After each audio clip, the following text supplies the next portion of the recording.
Indians, you guys are some of the most successful people in the world. Anywhere you go in the world. Certainly. Now it's interesting because your country is like second world, but you guys have the most successful, in my opinion, one of the most successful diasporan communities.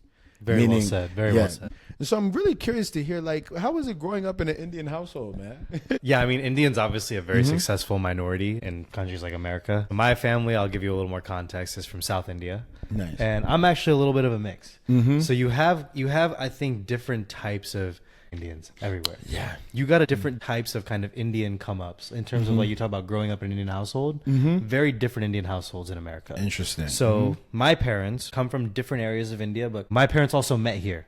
Ah, Not an arranged interesting. marriage. Yeah. I do know people in like our generation who are both. And that I think leads itself to like very different dynamics, genuinely. Of course. And I've learned that over time. Like for me, Yeah. love in the household was a normal thing.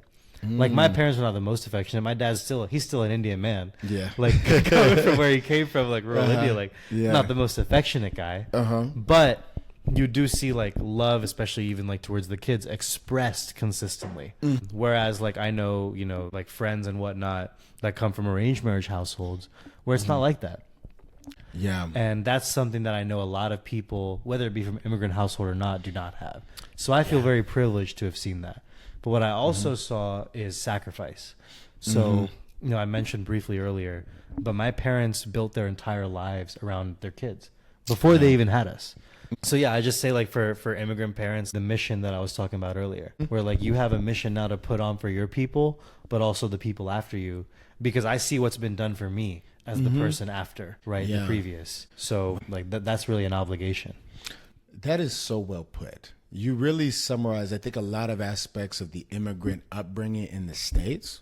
And it's interesting to hear you talk about maybe a contrast you might have had to other immigrants, because you really saw a lot of affection.